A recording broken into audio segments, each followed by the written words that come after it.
Comment devenir freelance?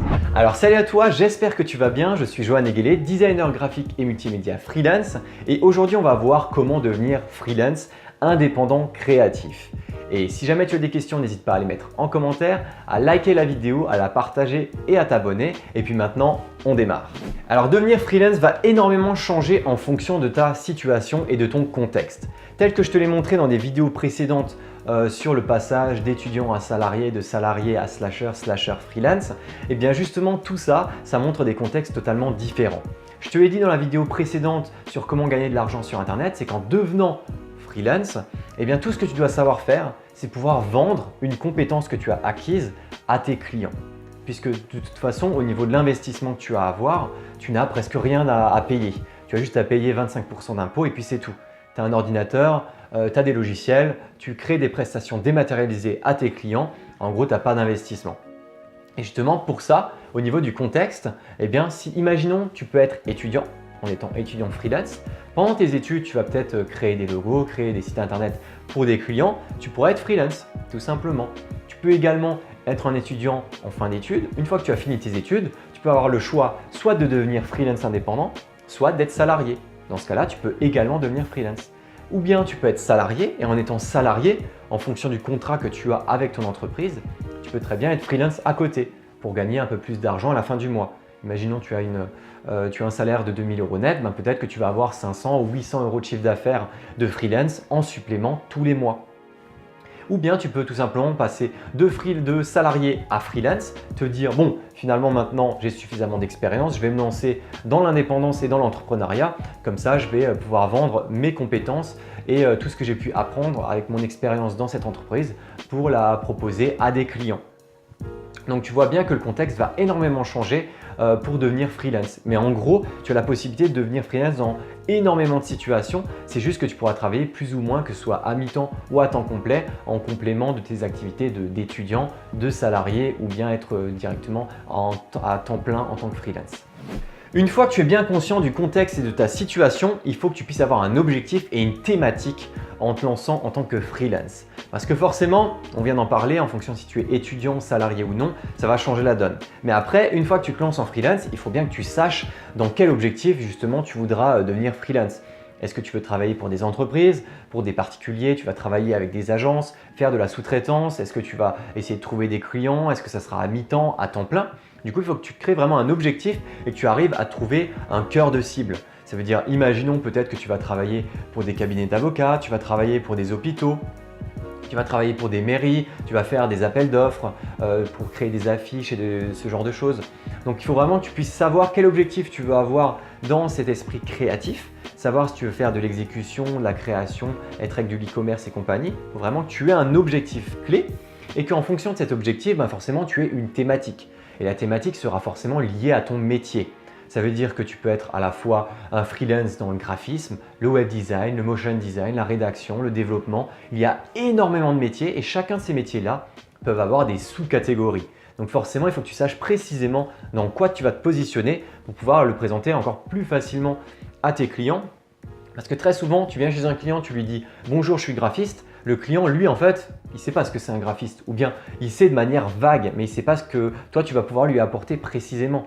Un graphiste, ça peut être énormément de choses. J'en ai d'ailleurs parlé avec un pote qui, lui, se considère en tant que graphiste. Mais justement, lui, c'est un infographiste 3D en temps réel, mais à un moment donné, c'est vrai que ce n'est pas la même vision qu'on peut avoir du graphiste qui fait du branding ou de l'identité de marque.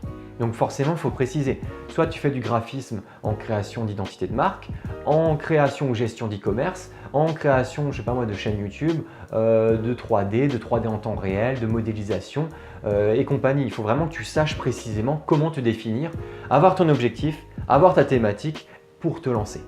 Une fois que tu as ça, il faut que tu puisses trouver ta niche. Comme je t'ai dit avant, il faut que tu puisses connaître précisément ta clientèle pour pouvoir la dénicher, justement la démarcher et pouvoir réussir à avoir des contrats avec elle et gagner de l'argent finalement en leur proposant tes services. Et justement pour ça, par exemple moi, je sais que je fais de la création d'identité de marque et de la gestion de sites e-commerce.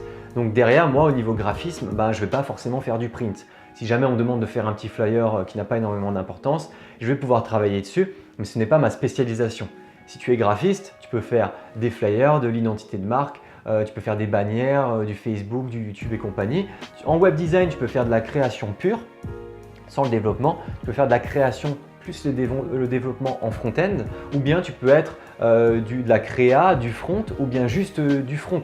Donc à un moment donné, il faut que tu saches précisément. En motion design, c'est pareil. Je fais du motion design 2D.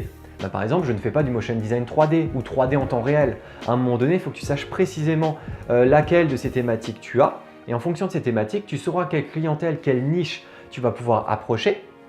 Et ensuite, tu vas voir les thématiques des niches en question. Par exemple, je t'ai parlé avant de l'exemple du fitness. Eh bien, le fitness est très en vogue actuellement, ou bien comme le véganisme. Eh bien, peut-être que tu as la possibilité de te lancer dans de la création d'identité de marque vegan, parce que le véganisme, toi, ça te plaît bien, tu es également vegan, peut-être que tu apprécies ce mouvement qui prend de l'ampleur. Eh bien, tu vas peut-être être graphiste là-dedans. Et tu vas te spécialiser et tu vas réussir à rentrer en contact avec beaucoup d'entreprises qui vont lancer leur activité dans cette thématique-là. Donc justement, toi, tu auras un poids supplémentaire par rapport à une personne qui va venir dénicher ces clients-là en disant « nous, on fait un peu de tout ». Toi, si tu as une spécialisation et que tu arrives à les contacter, tu pourras montrer que tu as vraiment une spécialisation là-dedans et que tu montres bien que toi, tu es vraiment la personne à qui il faut faire appel, à qui il faut appeler. Tout simplement parce que toi, tu sais absolument quoi faire par rapport à leur thématique. Tu la connais par cœur, vu que tu l'as déjà traité peut-être 5, 10, une vingtaine de fois. Ça me rappelle un exemple assez caractéristique, un article que j'avais lu de Créapills, c'était assez drôle. C'était le dessinateur des pistes de ski en France. Je ne sais pas si tu le sais ou si tu vois un peu l'image que c'est. Je vais peut-être te la mettre justement à l'écran. Tu as un style graphique justement des pistes de ski en France, c'est de l'illustration, et l'illustration qui est assez détaillée. Et tu te dis, ah mince, mais c'est tout le temps le même style graphique pour toutes les pistes de ski que tu as peut-être vues dans les Alpes, dans les Pyrénées et compagnie. En fait, c'est parce que c'est la même personne qui les a toutes dessinées. Ça veut dire que tu as une seule personne en France qui a dessiné l'ensemble des pistes de ski sur le territoire. Ce qui fait que là, au niveau de la niche, c'est parfait. La personne, elle a pu avoir du travail parce que justement, elle faisait ces pistes de ski, elle faisait ces illustrations-là. Par contre, forcément, s'il est tout seul, c'est qu'il n'y a pas beaucoup de travail. Donc forcément, si vous êtes 5 ou 10 à essayer de faire des pistes de ski en illustration, là, vous n'aurez plus de travail. Donc il faut aussi faire la part des choses entre je vais prendre une niche qui va être spécialisée sans que ce soit une niche trop spécialisée pour qu'il n'y ait absolument aucun contrat à la clé. Donc vraiment, il faut que tu essayes de voir à ce niveau-là comment réussir à jauger les deux. Et pour finir, pour devenir freelance, tu as le choix des organismes et tout ce qui est lié à l'administratif. Une fois que tu as toute la dimension stratégique des compétences que tu as à vendre, il faut que maintenant tu t'occupes de l'administratif, savoir quel organisme prendre, quel statut. Par exemple, la micro-entreprise, la maison des artistes, si tu veux faire de la SAS, SASU, entreprise individuelle.